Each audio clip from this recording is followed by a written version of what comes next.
Hey nerds, Farmer Jesse here. Welcome to Growers Daily, your daily dose of ecological farming insight. It is Wednesday, October 9th, 2024, and we are continuing our best farm advice ever week, starting with making every crop succeed.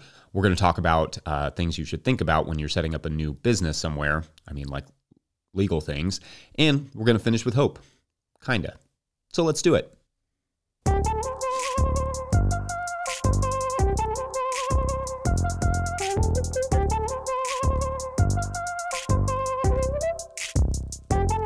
All right, so first, thoughts go up for Florida, who has at this moment a monster hurricane named Milton headed straight towards Tampa. As early as the 1980s, we were warned by scientists that a warming ocean would likely intensify hurricanes, and unfortunately, we may be seeing the results of that now. There was an article in the New York Times, there was an article, one back in like 1988, that talked about this, and many since then, but another one this week called Record Hot Water is fueling Hurricane Milton. Milton grew into a Category 5 hurricane in less than a day as it crossed warm oceans across the Gulf of Mexico. And actually, I'm referencing that article not because of what it says, although clearly relevant, but that it was written by one of our CSA members from when we pivoted back to a CSA briefly in 2020, named Austin Gaffney, who is an awesome journalist. So hi, Austin. Shout outs to Nerds Feeding Nerds. Austin is doing great work there. Okay, so the theme of this week is sharing some of the best farming advice myself and others have received, or if not the best, at least some of the farming advice that had an oversized effect on my farm and farm business. Each day I am sharing one technical piece of growing advice and then one bigger piece, one sort of like bigger picture piece. Today's technical piece of advice is one that I still sometimes myself struggle with, but that I view as a simple but critical thing to keep in mind. It is, in short, everything that you plant should succeed. Now, perhaps that seems almost patronizingly simple, but I know that probably every farmer and gardener has gone through a situation where they are just hopefully putting stuff in the ground and not giving that crop the attention it really needs to mature and succeed.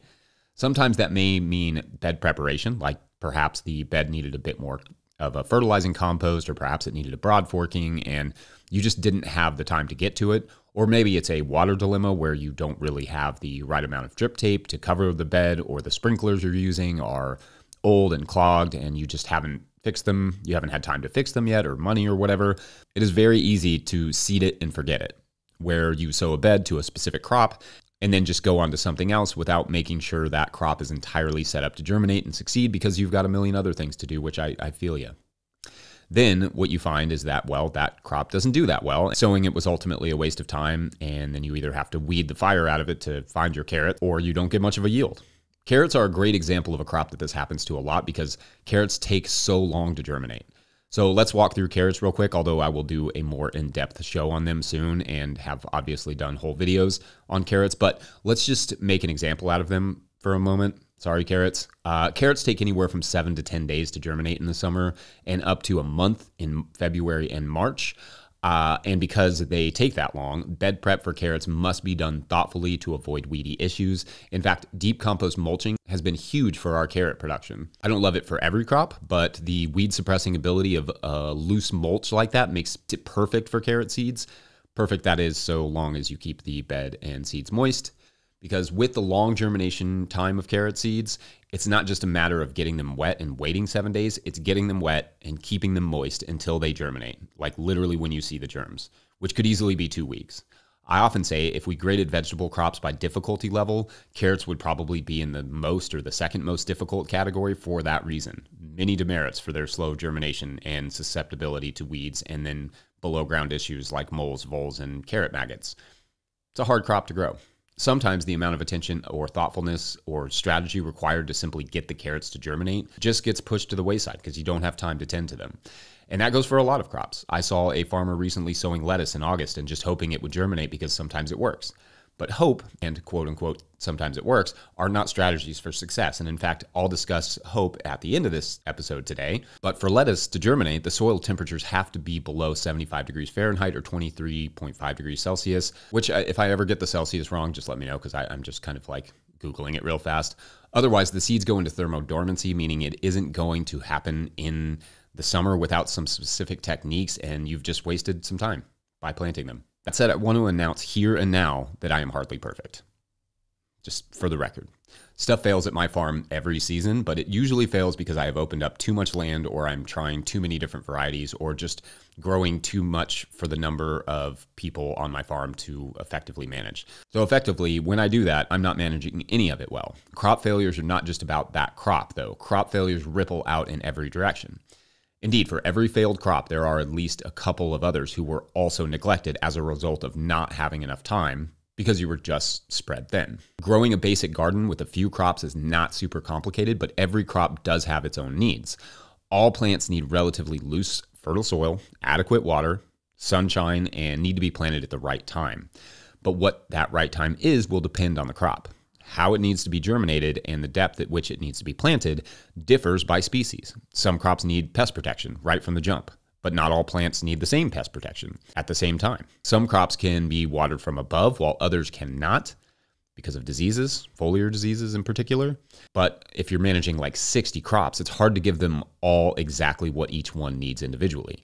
Having a variety of meh crops on your market table has less value than having 6 or 7 beautifully well-grown crops. Diversity is important, but you can get a lot of diversity with just a handful of crops. Less is more, sure, but also less needs to be conquered before more can even be considered.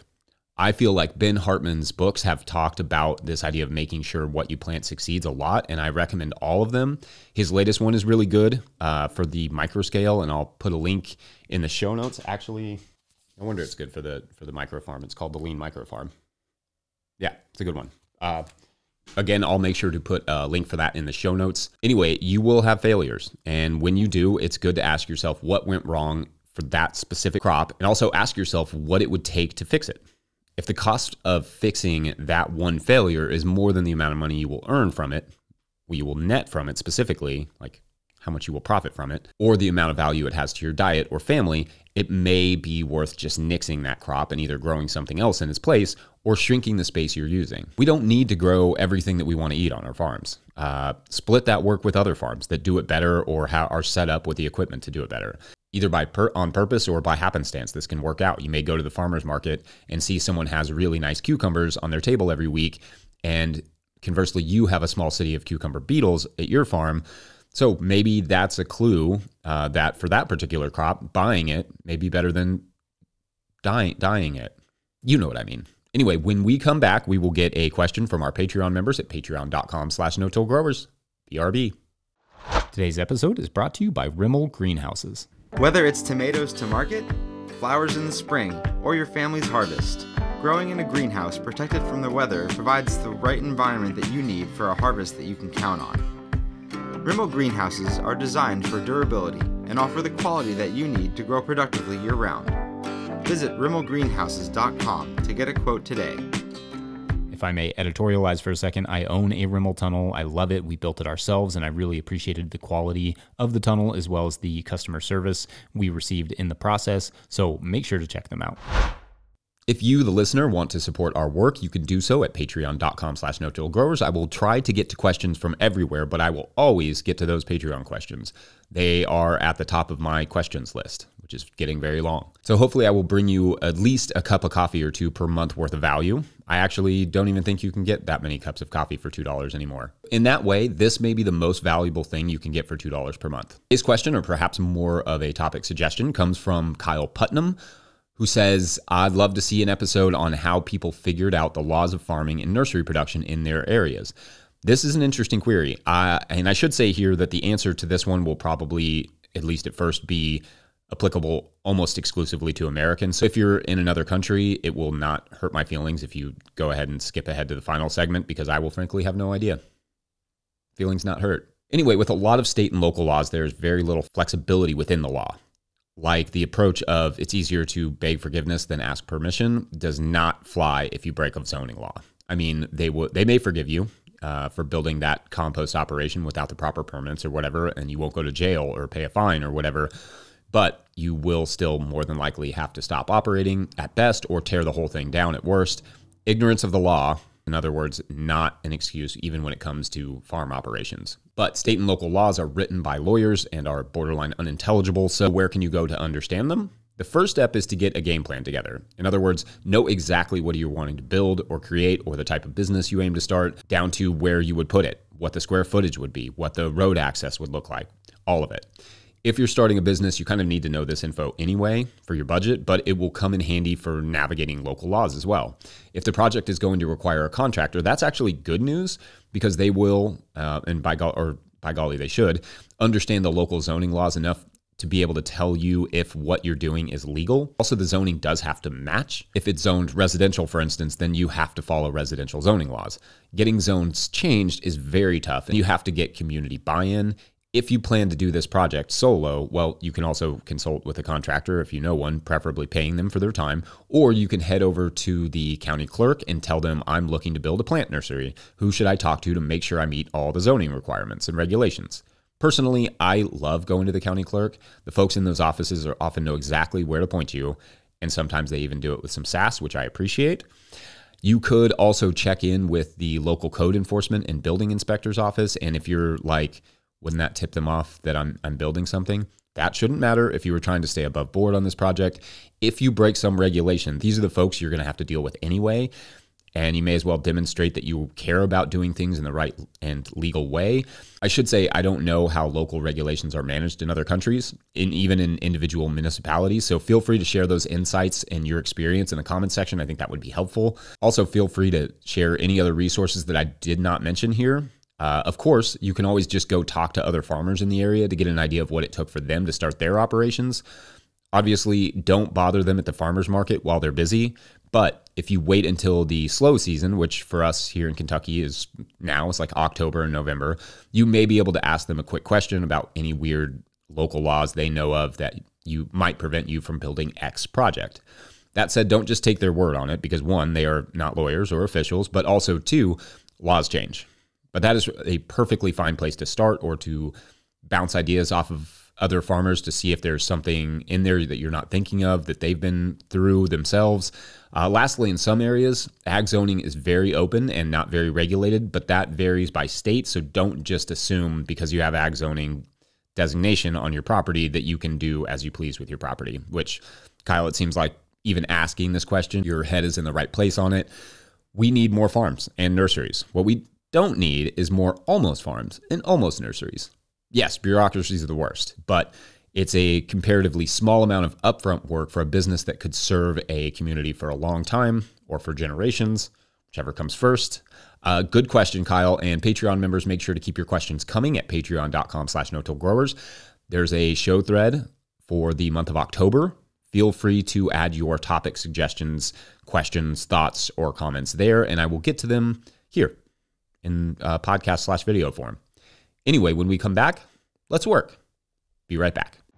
Hey, you all. The No-Till Growers crew and I want to use the ad space today to point you towards a couple resources to help farmers in North Carolina directly affected by Hurricane Helene. Both the Organic Grower School, or OGS, and the Carolina Farm Stewardship Association, called CFSA, are local ag organizations there who have done a lot of work gathering resources for those of us who want to chip in. So their resources will be linked in the show notes, as well as the Appalachian Sustainable Agriculture Project, or ASAP, which was the organization mentioned by Lyric last Tuesday when I spoke with her about her farm's experience with the hurricane. It is impossible to overstate how big of a disaster this is. Sincerely, Helene is one of the worst American disasters since Katrina, so please help if you can, even if just throwing a few bucks towards a farmer's GoFundMe would be huge. Thanks, and back to the show. Okay, so I don't know that this is a piece of advice exactly, but it is something that I think about a lot, that I heard a long time ago and has driven my life for many years. The idea, and I have no idea where I got it, but was to work harder than you dream, or sometimes said, work harder than you hope. The basic idea behind this particular quote or proverb is that it's okay to dream of things, not to be Captain Obvious here, but dreams cannot be achieved without work. You want to be a writer, you got to work at it and write every single day, even when you don't want to. I can't tell you how many people I've met over the years who one day want to write a book, but don't currently write anything at all, not even a journal. You have to do the work. You want to be a high-level soccer player or other athlete, you have to put in the training, not just playing games, but practicing your touches and agility and footwork on your own. And if you want to be a farmer, be a successful farmer, you have to do the work. And more than that, you have to learn to love the boring stuff. You have to learn to love nature, sure, and microbes and ecology and all those things, but also spreadsheets. You have to take care of equipment. And as Jenny and I discussed yesterday, you got to take care of yourself. Hope has value too, of course. Hope is fuel. The dream is what makes the work worth it, but the work is a requirement. So, okay, I like inspirational ideas like this, but I also like the real world utility for those ideas. And one thing I like about this work harder than you dream idea is that it ties back into the beginning of this episode. Hope is not a strategy for a successful farm, but it's also not a strategy for a successful crop or a successful business. You cannot just hope for carrots. You have to work for them. You cannot just hope people will sign up for your CSA, to use the community supported agriculture example, where if you don't know, you sell your product similar to how a magazine might sell a subscription. That's what we call a CSA. You basically sell it all up front and then distribute it throughout the season. But you can't just hope people will sign up for such a thing in such a huge expense without putting in, the work before you launch it. The work of gaining growing experience, the market research to know if your market is saturated with CSAs, and if so, what will make yours different from theirs. The work of building a website and social media, of designing flyers to put out. The work of having a marketing strategy for each week to get the word out. The work of hitting the pavement and getting people interested by posting those flyers in coffee shops and gyms and other community boards. Hannah and I used to have to do that almost every single season as we were growing our CSA. We were driving all over the place getting flyers out and posting every single week to try and get people interested in what we were doing. Starting a business or new venture will be among the most vulnerable feeling moments of your life. It's very humbling, but that's part of the work. There will be markets where people are clamoring for fresh food and markets saturated with local farmers. Assume and plan your farm like the situation is the latter, not the former, that it's saturated and you're really going to have to fight for everything. Because worst case scenario, you fight to really get ahead and there's not a lot of competition and you're ahead. That's a great scenario. So yes, proceed like your market is stuffed full of local produce or meat or whatever, and you have to create the best product possible. I don't know if I can come up with a coherent way to tie this in, but working more than you hope or dream reminds me of musicians who don't have Instagram pages or websites and who want record deals. And I only say that because I have a friend in the music business tell me that they often run into young artists who are trying to stay mysterious and just be that songwriter who no one really knows anything about. And my friend is like, cool, well, no one is going to sign you if you don't already have a following. Sorry, get an Instagram account, because that other very mysterious artist who is just as good as you has 30,000 followers and they're going to get the deal first. That's the nature of it. For farming, it's not quite that dramatic or competitive, but there is competition, and marketing yourself or your products doesn't necessarily have to be an Instagram or whatever, but there has to be a way to link your story to your produce or products, whatever you're growing. Somehow, a newsletter, an email list, an Instagram, a YouTube, whatever. That's part of the work. Speaking of YouTube, in fact, the whole Farmer Jesse thing started because I used this channel for my personal farm like 8 years ago or something to connect to our CSA members. It didn't really work, but our marketing angle was everyone has their dentist or their doctor, and we want to be your farmer. So I was our customer's farmer, and ergo, Farmer Jesse was born. And you could still go back and watch those CSA videos, I think, on this channel. Yeah, they slap. Anyway, didn't think you'd get a little Farmer Jesse trivia in there, did you? Otherwise, I think that's an episode. Let's do this again tomorrow, shall we? First, big shout outs to Willie Breeding for the theme music and to the team at No Till Growers for their support. Did you hear the Composter podcast and Collaborative Farming podcast this week? They were awesome. Make sure to go back and check those out if you missed them. Lots of good tidbits in both. If you enjoy our work and want to see it keep going, please consider signing up to be a patron at patreon.com/no-till-growers, where I am shouting out every new member for the month of October. Or if you just bump up from one level to another, you also get a shout out on the show. Our goal for that Patreon is $10,000 per month by the spring, which would enable us to get a producer and pay guests and all that stuff, which $10,000 a month is a ludicrously high goal. I get that, but Patreon already brings in about $3,000. So if you value this show, let's see if we can get that last $7,000. That's just 3,500 people paying $2 per month, which, okay, when you say that out loud, that's a little daunting. How about that's just 1,400 more people throwing in $5 per month? Now we're talking. Considering these videos and podcasts average over 13,000 views/listens per episode, surely we can get there by spring as a team. You can also snag a copy of the Living Soil Handbook or pre-order Dan Brisebois' new book, The Seed Farmer, at no-tillgrowers.com, or pick up a hat or other merch. Or if you're watching this on YouTube, that super thanks button is huge for us. So is liking and sharing, all those things. Share our work so others can know you're jazzed about it. But I guess you do have to be jazzed about it first, but if you listen this far, I'm imagining you're at least like like soft jazzed about it. Otherwise, I will see you all back here Monday afternoon, and we'll close out with our Patreon shout outs today. So huge shout outs to Byron Green. Byron, every time I read your name, I really, really want to say Brian, but Byron is such a great name. So I'm not gonna do that, I promise. Byron Green, Chris Yates, and Stephen Smith. Shout out to those three. They've been at it for a long time. Shout out to you all for watching. We'll do it again tomorrow. Thanks for watching. We'll see you later. Bye.